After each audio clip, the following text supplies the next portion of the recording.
Welcome to Elevating La Cultura Podcast, a space where I talk with Latinas who are passionate about what they do and are willing to share their passion with others to change the narrative, especially for the next generation. Each season is centered around different topics, but all with the Latina perspective. This is Season 4, focused on artists and creators. So vámonos, and let's get into it.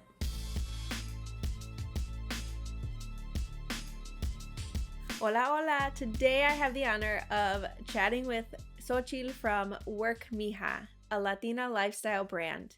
She's also the host of the Werk Mija Podcast, which I was a guest on a few weeks ago, so you should go check out her podcast and listen to our episode. But I admire her social media presence and her creativity when it comes to her designs. She's also super amazing at connecting with her audience and offering encouragement as she builds her brand. So please enjoy our conversation. Hi, hola, hola. I am so excited to have Xochitl on the podcast today. She has her own podcast. She has her own business. She does like all the things, and I am just so excited to bring her voice and her wisdom, her knowledge, her expertise, her kindness to the podcast. We met through a mutual friend, Sandra from Papelitos Lindos. I've mentioned her on my social media before. We've collaborated, and she's also on the podcast this season. So I just love when the community kind of shouts each other out, and that's how we grow and get to meet new people. Anyway, I'm gonna let you go ahead and introduce yourself. Hi, I'm Xochitl. It's crazy to be on the other end of the podcast, but I'm excited to be here. And so my name is Xochitl Carmona. I'm from the south side of Chicago, from a little village, and I went to the University of Illinois in Champaign-Urbana. I, majored in communication and sociology because they're like, might as well, I'm paying for it, might as well double down. And I am the owner of a Werk Mija, a Latina lifestyle brand, empowering mujeres to reach their highest potential. And we represent our cultura through our products, our apparel, accessories, and we've even moved on to stickers, as well as hosting, inspiring women on the Werk Mija podcast. Oh, that's amazing. And I will have you link and tag all of the places that you can find her stuff. But I always am interested and love to share people's stories. How did you get to where you're at now? Well, so I went to U of I. I had no idea what I wanted to major in, and I graduated, and I still had no idea what I wanted to major in, but I was like, communication sociology, we can generalize, do something with this. Little did I know communication would be great for the podcast and some other things I do later. But after college, I ended up, my dad told me about a job in HR, and I'm like, sure, I could figure that out. So basically, I did Google University to figure out HR, and I did that for about 4 years, but I also kind of burnt myself out in between that and just realized this is not me. It's not for me and my personality. I need something a little bit more fun, a little bit more creative. And I was like, because it was a mid-sized small business, I kind of dabbled in a lot of things, and I found out that I really liked marketing. So I was like, hey, let's pursue marketing.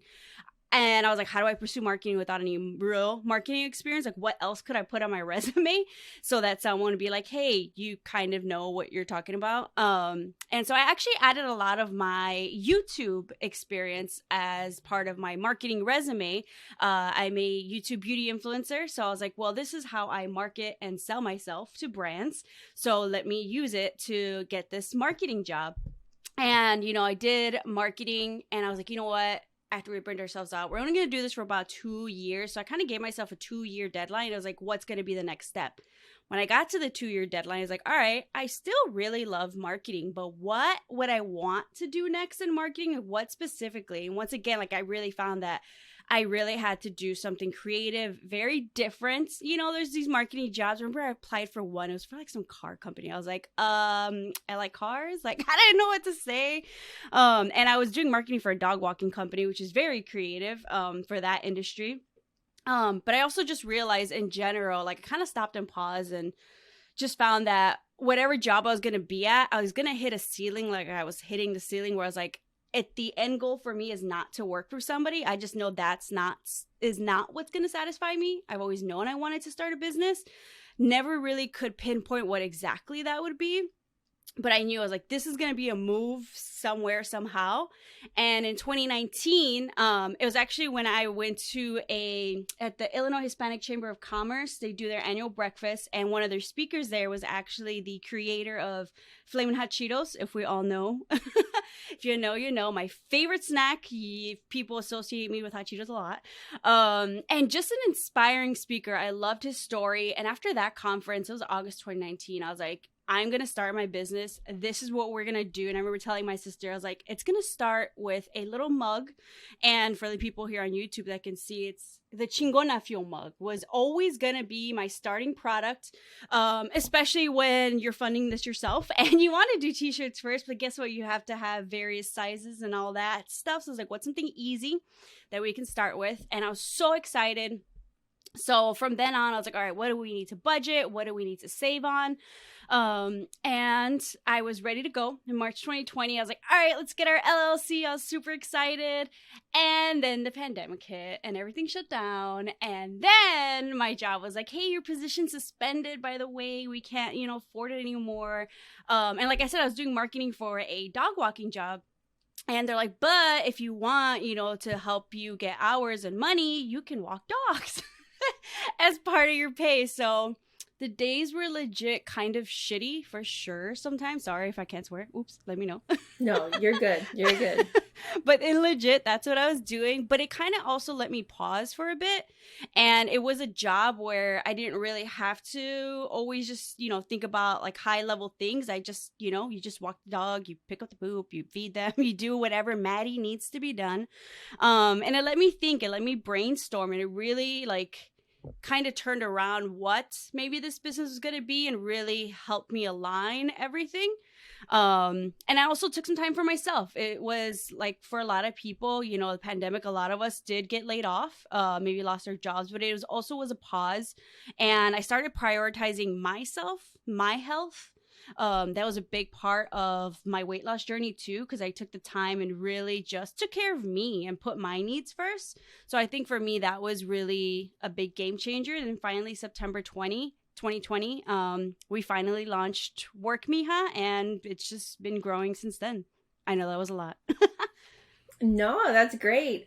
I want to go back to when you were in school. Okay. Kind of walk me through your thought process. It seems like you were asking yourself really great questions. Like, what do I want to do? I know I don't want to do this for the rest of my life, but I need to finish. What was your your mindset, your thought process, your reasons when you were going to school? I think a lot of us feel pressure from family, definitely, to graduate, to get a degree. Mm-hmm. But it's during that time that we do a lot of realization, and we might realize that this is not the path that we want. So I always like to help listeners, if they're in that situation or if they are guiding someone through that situation, how, or just to help them hear stories of other people who went through the same thing and how they got through it. Oh, for sure. I think it was interesting, especially in my family. I come from a family of educators, teachers mainly even, but definitely always, prioritizing education. And in my family, especially on my mom's side, it was very much if you don't go to college, you're kind of the black sheep of the family in a way, And it was funny. I remember I was talking to back then, boyfriend, now husband, and when he was telling about the whole college process, he's like, yeah, I didn't even know if I was going to go. I was like, wait, you had an option? What, huh? You could just not go to college? I was like, that was always you're going to graduate high school, you're going to go to college, you're going to, get the degree. Forgot to mention, P.S., you're going to pay for all of it yourself afterwards. And I think for me, that was just known. That was just the path you have to kind of take. And for a while, too, I remember there was a lot of pressure, I feel from my dad, specifically to major in business. And I remember I took that econ course at U of I, and I was like, this isn't really for me. I want to own my own business, But I think I realized like this isn't the path that I'm going to take. I'm also very much a person, work smart, not hard. So I was like, you know what? And a lot of what I've realized is if you want it, you can figure it out yourself on your own. And that was always a question too, where it's like, okay, am I going to get my master's after? But like in what? I really wanted to know, like, if I take that step, those loans out even more. I want to make sure now I know exactly what I'm spending that money on. But also when it came down to it, I was thinking about it. You know, people ask you when you're little, you know, like, what did you want it to be? What did you want to be when you grew up, when you were little? And everybody's like, I wanted to be this. I wanted to be this. And I like tried to think, I was like, what did I want to be? What did I say? And for me, I remember that even then, it was almost like I didn't really know what I wanted to do. But I feel like it was because what I wanted to do and how I wanted to get there really wasn't invented yet. So what I find myself doing now very much is social media. That wasn't a thing back then. I didn't know I could make videos. I remember back then I was like, oh, I want to make commercials maybe or something. But I was like, how do you even get to do that? Advertising or, you know, like TikTok was not a thing. The internet was barely a thing and happening. But I always remember the one toy I always wanted was a legit cash register. Like we would go to Office Depot with my mom because she'd always be making copies for her students. And I would play with the cash register. I was like, that's what I want to do. But how was I going to get there? I couldn't have told you back then that, oh yeah, by the way, there's going to be this thing on your phone where you can record yourself and market your products. Like what? Like, so I think that was also a missing step in my journey too. It's like, how are we going to get there? Because what you're going to use is not necessarily invented yet. Or even when I started making beauty YouTube videos, I didn't know I could do that back then. That wasn't a thing. It's so interesting that you say you used to make beauty YouTube videos because your makeup is always on point. Like in all of your videos, all of your social media, like I'm going to give you props because you look amazing. So I'm not surprised that you used to do makeup YouTube videos. I'm going to need to like do a search because I don't know how to do that.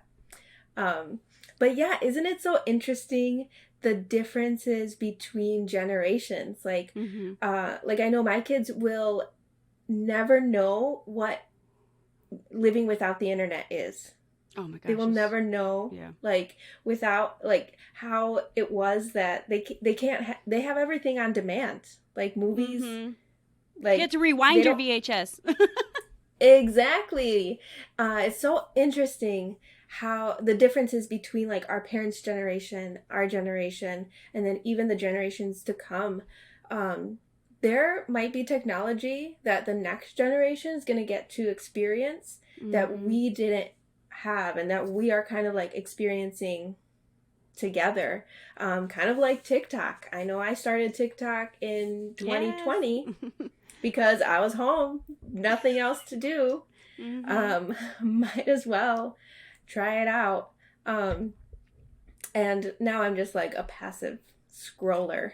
But yeah, it's great that we have the accessibility of the internet, which makes being a creator, like it makes it easier for us to reach a wider audience. Now, I know social media is hard in itself to create, to find time to create, to know what to create. But the opportunity that we have to be a creator, whether it's a content creator, like me as a photographer, or as even an entrepreneur, if you sell products, like we have that accessibility that is free for us. Which I think is encouraging for the next generations because we have a whole new opportunity to gain income than we thought when we first were going into college and kind of had all these questions. How were the conversations like with your parents as you were going and thinking through like the changes, the questions that you had throughout college, and then as you started your business? So I remember specifically having a conversation with my dad, telling him, I was like, hey, I don't want to major in business. I feel like I'm doing this more so for you. And it was at U of I at a burger shop that was really good. They don't have it anymore. And he was just like, it's okay. Like, that's fine. And I think a part of you, when you have those conversations, especially with your parents, because it's going to affect you, their response is probably going to really affect you more. I think that's what I needed to hear. It's okay. You know? And I think that's important for parents in general. Like, you can say it's okay and you probably have your little panic moments on the side, but just don't let your kids see that. You know, they got to go through what they got to go through. And for me, I think a part of my journey has been I need to, you know, find out the way I need to find out. I have to go through it in order to understand it and find out. Like, there's a lot of people who are very much like, okay, I need to go to school. I need to take these steps. I was always kind of jealous maybe with people who are like, I want to be an engineer, so I have to do, you know, these courses, these degrees. This is very linear. Whereas I was like, I want a path, you know? So I just always felt like I was wandering. And I always think about it as like, it's the yellow brick road, you know, you're going like, okay, do I go left? Do I go right? So I kind of went into HR and I was like, not for me. And then, you know, I kind of did marketing. It's like, oh, we're getting a little bit closer. I'm seeing a little bit more of a path here. Like, I'm starting to see it come together. But then also I feel like I needed to, as much as I disliked human resources and administration, I was like, well, that was a great foundation to running a business, those insights into it. And then we learned a little bit about marketing. So how do we grow our business? How do we make the sales for it? So I feel like everything all together kind of made sense. And I'm just that type of person. I'm a very hands-on person. Like, you asked me to, what's the business plan? Write this down, write down. And I was like, I need to do it. And then I can write it down. And then it all starts to make sense and it all starts to come together. I'm the same way. Like, I need to experience something before I can put it into words. I'm very much a visual, like, tangible person. So yeah, writing is not my strong suit. I'd rather do it or show you. Let's take a quick break because I'm so excited to announce it's finally happening. Join me on a guided trip to Mexico City this June as we learn about Mexican history, traditional cooking, and immerse ourselves in experiences that will cultivate thoughtful conversation about ourselves and our ancestral legacies.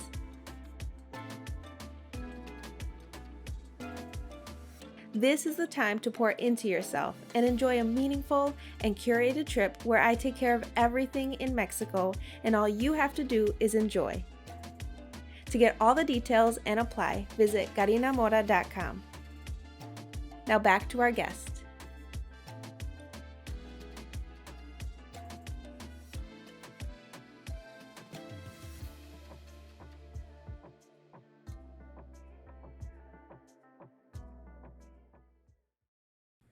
So you started with 2 mugs to kind of figure it out. How did it go? Like, from that, the first day that you put it out into the world? I think it went, I want to say surprisingly well, but I mean, either way, I just, in general, I have high expectations, but ask my therapist. But I think it went really well. I was happy to see that other than my tias were buying my products, basically. I was like, wow, people, whenever, I love when people who I know support me, but whenever it's people, I was like, I don't recognize this name. Who am I shipping this out to? How did you find me? When it reaches them, that's when I'm like, whoa, okay, you can do this. Like, this is great. And, you know, the first day was awesome. I always hear about a lot of people who are like, oh, I started my business and then, you know, I put like, we're open or whatever. And like, I got no sales or I got 1 sale. And I can maybe understand that, but not really. But at the same time, my question is like, how did you market it?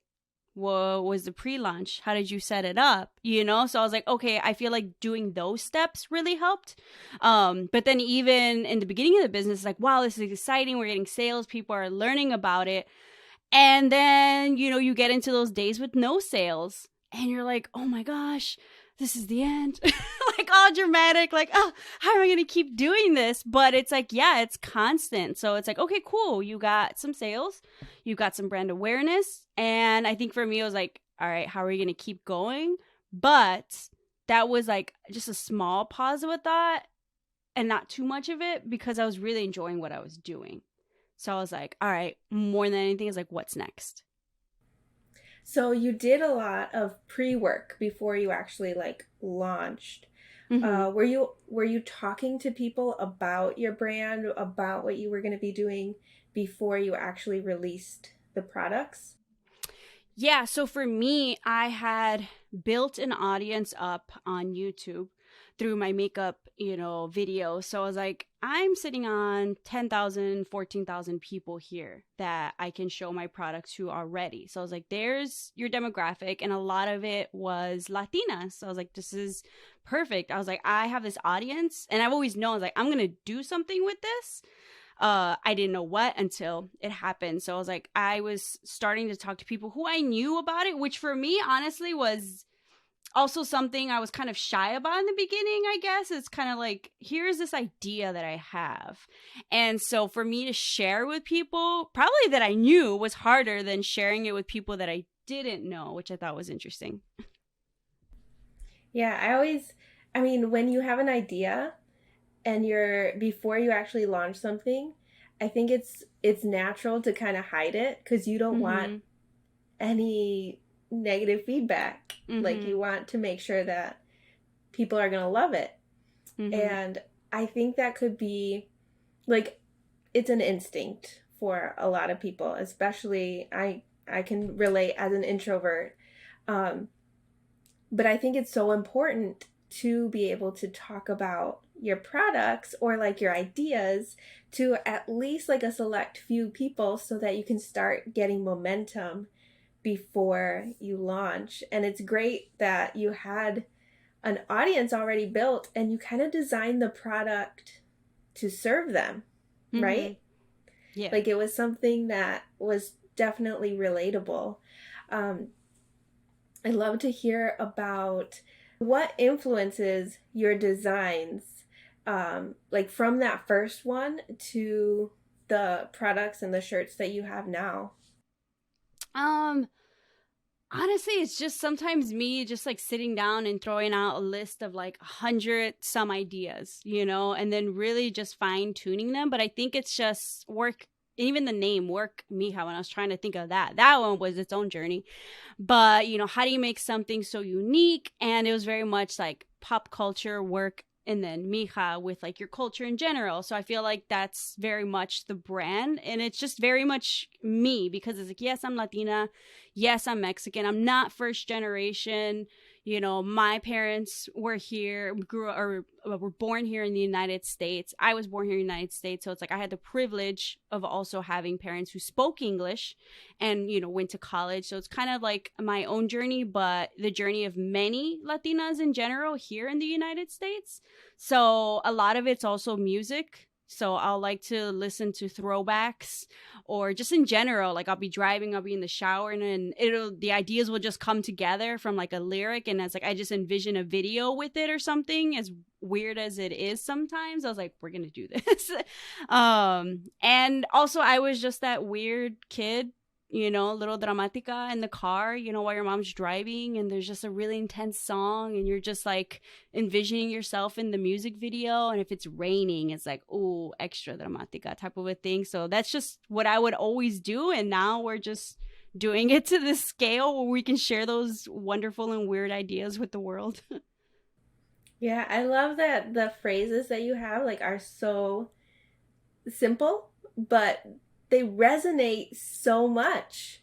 Like, and like, I don't, the one I think that I've been seeing a lot is a shirt that says Mercury in reggaeton. Mercury's in reggaeton, yeah. Yeah. And I think that is so clever. Like, it's just so funny. And it definitely is relatable to like the Latinx community that speaks Spanglish. And yeah, very Spanglish. That's me. Yes, and I love it because as someone who speaks mostly English. My first language was Spanish, but because I had to learn English in school, like Spanish took a back seat, and so I speak Spanish if I have to.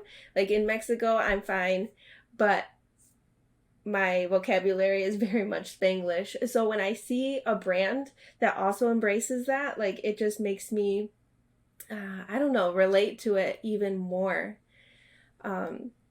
Is there a certain product right now that is like really resonating with your audience?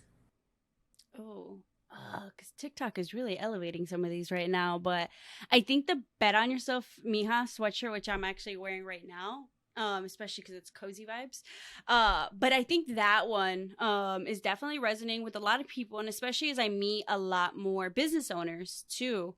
People starting off their own businesses. I think the Bet on Yourself Mija, this sweatshirt, as well as I think I actually have it here, the No Pares Mija t-shirts, which we originally released. Sorry, I have a husky, so if there's dog hair on here. We originally released in a mustard yellow, but you know, we also have it in the maroon.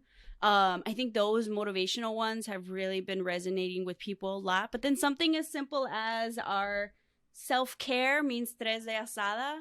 You know, I feel like that's always the one where people are like, oh my gosh, like, wow, facts, you know? In general, because you know how you ordered it, but then it's like, hey, do what you need for your own self-care. But I think a lot of them kind of resonate with people in different ways. So sometimes, like even the Bet on Yourself Mija, I released that one on our 1-year anniversary because that was just something with me. I was like, that resonated with me when I was thinking about it. And I was like, I feel like this would resonate with a lot of other, you know, women, Latina women in general, and slowly it started gaining traction. So just to kind of see that in general. So I feel like sometimes I think about things as like, this is how I'm feeling. This is what resonates with me. So I feel like there's somebody else who this is really going to hit with. And on the social media, I'll usually sometimes do a lot of quotes, a lot of like quotable, shareable things on there. And a lot of it really is just me and what I'm going through. So for the chismosas out there, like if you go back on the Instagram when I first started, like, and a lot of it has been inspired even through after like my therapy sessions too. So you almost kind of see like my own personal growth as you kind of like read through those quotes from the beginning to like now, and just kind of how they're like going and stuff. You know, it's like, yo, it's a little rough right now, but you're gonna get through it. Or it's like, look, go all in now, like believe in yourself, bet on yourself, because you've done all this work, you've experienced so much. Yes.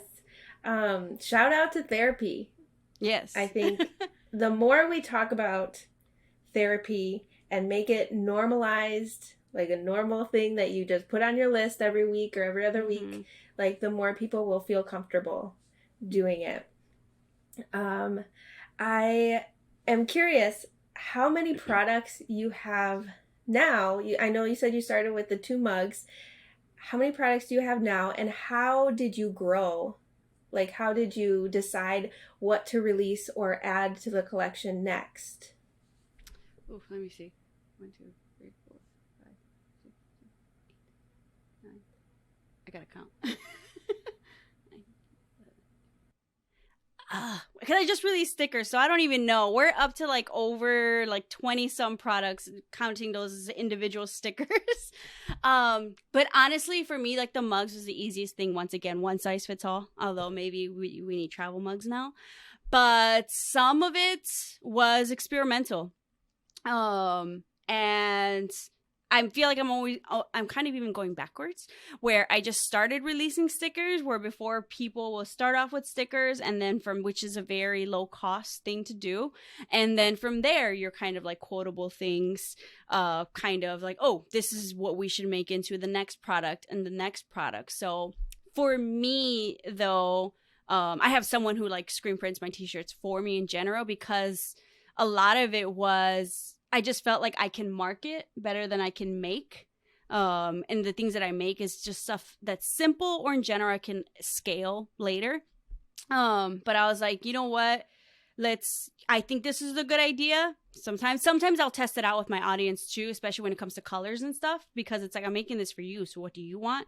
But sometimes you just gotta bet on yourself and, you know, really see if this is something that's going to work.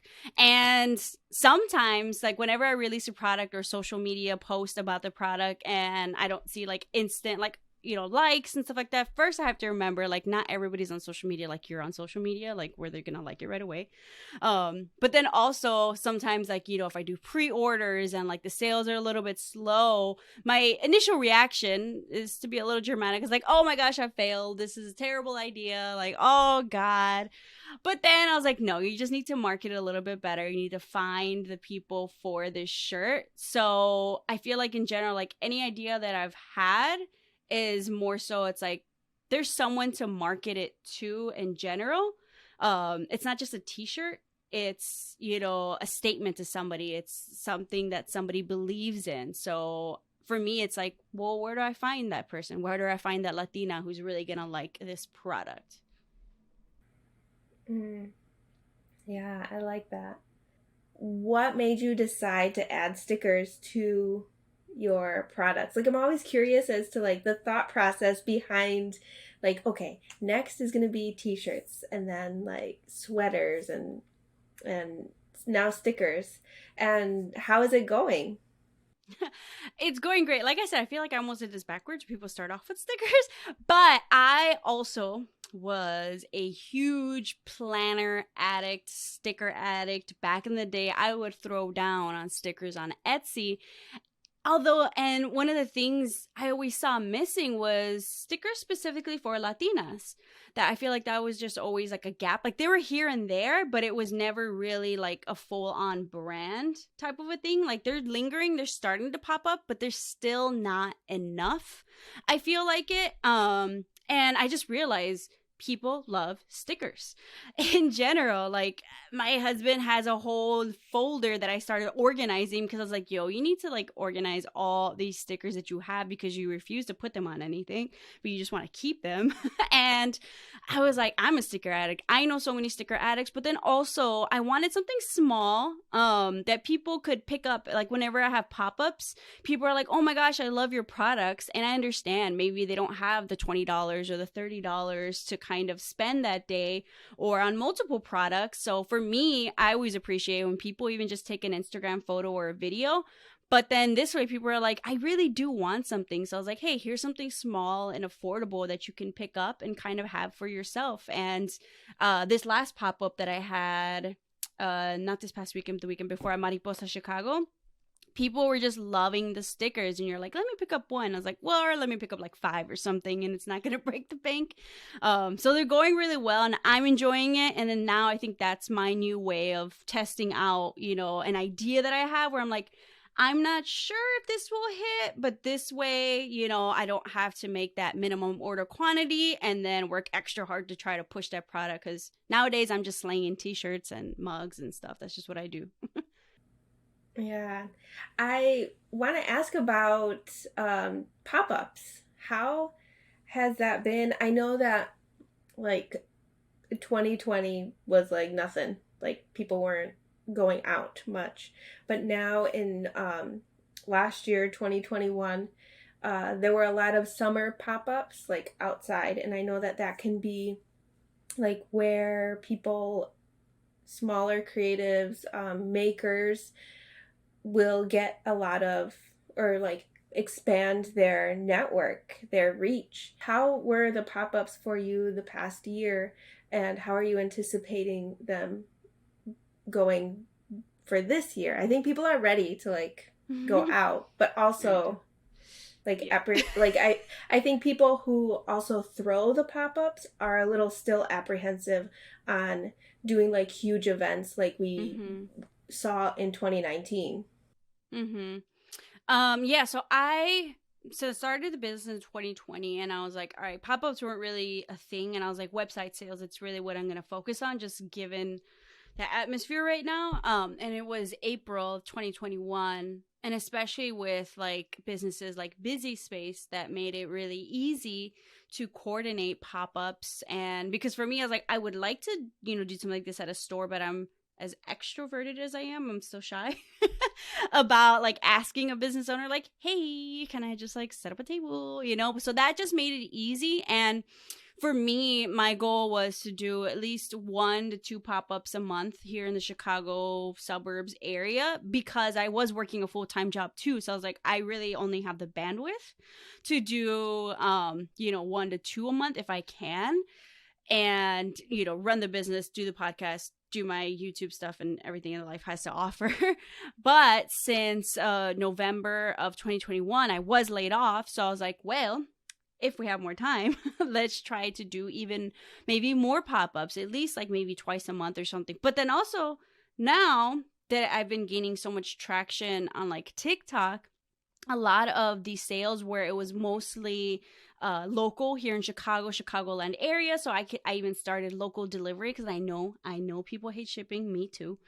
So I was like, let me do a more affordable option, since a lot of my demographic is from Chicago. But now I'm reaching places like Texas and California, random Oklahoma, from those TikTok videos and that reach. So I'm just kind of like, maybe I could just maybe keep it to 2 a month within the Chicagoland area. But I think it just more so is going to come down to what is the event and like, is it worth it? Because definitely pop-up, sometimes you gotta wonder, who's throwing the pop-up, what's the foot traffic gonna look like. Not every pop-up's gonna be the best one with the most amount of people.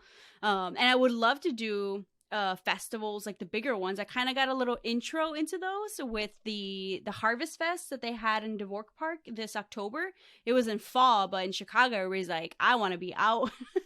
So that was like a nice intro. I was like, wow, like, so maybe I just have to focus on maybe bigger ones that are worth my time a little bit more sometimes. But I like to go out there and meet new people that way too. So either way, I think they're both really good, and hopefully the atmosphere is nice for the summertime at least too. Yeah, I think people in Chicago know what winter is like, and so they will be out until like December, till that cold like starts hitting. I know fall in the city is beautiful too, so people don't care.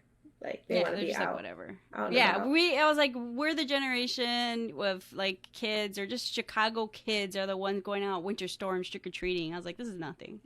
Exactly.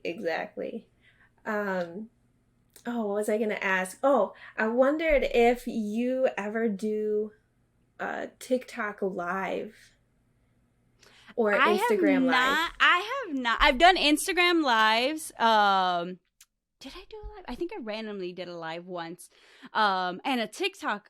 I haven't done TikTok live yet. I've thought about it, but like I said, I'm so extroverted, but when it comes to that, I'm like, what do I even talk about? Or like, what should I do? Like, that one's still a new one that I'm kind of a little bit shy about. Or I'm just like, does anybody even want to see me live, Yeah, so Instagram and TikTok are like completely different like vibes. And I would do Instagram lives pretty regularly, and we would just hang out, talk about specific things. Like I had a topic every week that I would be on talking for like 10 minutes. It was still really curated, kind of like a podcast. But I've been noticing how people go live on TikTok, and it's different. Like people will just like have lunch with me, and they'll be like eating, and you're just watching them eat lunch. And they're just talking and answering questions. And I'm just like, this is kind of casual. Entertaining. Yeah. Yes. I'm like, I feel like I'm hanging out with them.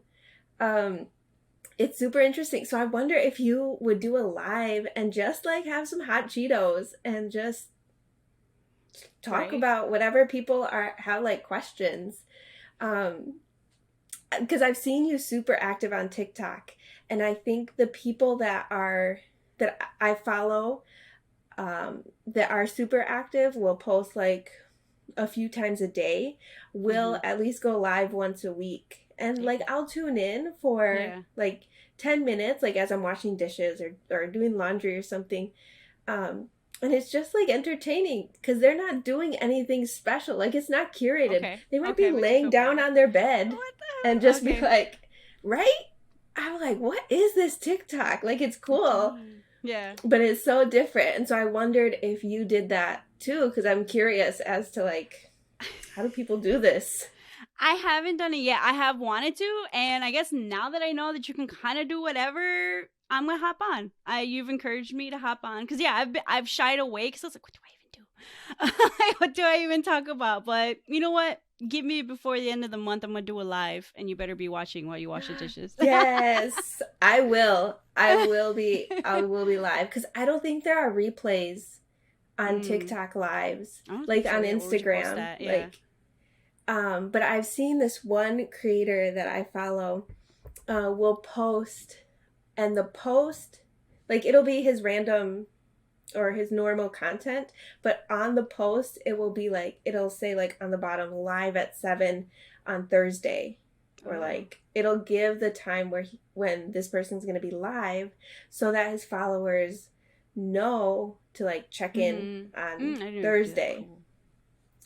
I don't know if that's available for like anybody because I don't have that huge of an audience on TikTok. I'm just like a scroller, but I wonder like if it's available for everyone because that'd be cool too. Like just invite people too. I wonder if like, I know live was available if you had a certain amount of like followers or something. So I think for a while that's why I didn't do it. But then again, I was like, I don't have followers.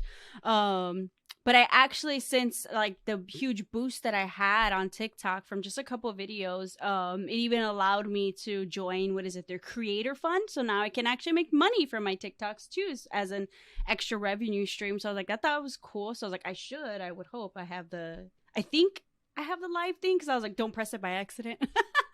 Oh my gosh. Yeah. Yeah, that's awesome. I will, like, I admit that if I see someone live, and this is on YouTube. I used to watch a few people on YouTube live, and I would like click to give like $2, $5 just to support, especially in 2020, 2021 when COVID was still a thing, and it was like, look, I'm gonna help people out because it's tough. So that's cool that you have that access. Yeah, you need to check it out. Okay, and my listeners, if you are not on TikTok, like, get on TikTok. It's for creatives and creators. Like, it's a really good tool, a free tool that you can use. So yeah, I know I was super intimidated at first, but I've created some stuff, and it's not that bad. It's fun. I love it. It's honestly, I think I found the space for my weirdness. The people who know me know how much of a weirdo I am. So I was like, wow, I found a spot where I can just be me, unleash it. I don't care. Also, I think because I'm 30 and I was like, I don't care. I'm having fun and I'm making sales. So exactly. Yes. We need more of that energy. Like, just don't care. Just be you. Especially like after the 2 years, like, we don't have time. No, anybody got time? Be you. If anybody's got anything to say about it, bye. Yeah, exactly. Bye. Okay, so as a Latina, have there been any ideas, patterns, limiting beliefs that you've had to work through? I know you mentioned therapy and the growth that you've had through that, but I want to encourage our listeners and our listeners' kids as they help them grow. So if there's anything that you are willing to share, I'd love to hear. I think something that I've learned is that, especially from like previous beliefs and stuff as being a Latina, is that you can enjoy what you do for a living and you can prioritize your happiness over a high-paying job. And I think a lot of that really does come from, for me, like, example, like my grandparents came to this country, my parents went to college, and it's kind of like, hey, everybody sacrificed a lot, so you can't just do nothing, or like you've got to get a job that makes money and you've almost got to level up in a way, even like each generation kind of, that can kind of be maybe the standard. But a lot of it is, it's like, hey, you come to this country, you graduate school, you get a good paying job, you pay the bills, you buy yourself a little house or something. And there's always like, it's almost like a privilege to be a creative or to follow your creative passions, especially sometimes, I'll see these white artists, all they have to focus on is their art. You know, like say they want to go to New York and be an artist. They don't have to worry about the bills sometimes. You know, sometimes it is a thing, but a lot of the times it's like, for me, so for example, you know, I was doing well in my human resources job, but burnout is a thing. And I was finding myself really unhappy. And when I actually took that job as a marketing coordinator, I took not only a pay cut, but I also gave up health insurance, which is, ooh, that's a pay cut, which sucks when you're in the US. But, you know, I was at the position where I'm like, you know what, I don't have kids right now. Like, I don't have to worry about that. It's just, you know, me, and I have my partner, you know, and I'm still going to be able to sustain like my part, you would say, like the bills and everything. It's just not going to be lavish. I was like, I've grown up broke. So I was like, all right, so no more avocado toast, no more brunches. Like, that's fine. We just got a budget. We know what that life is about.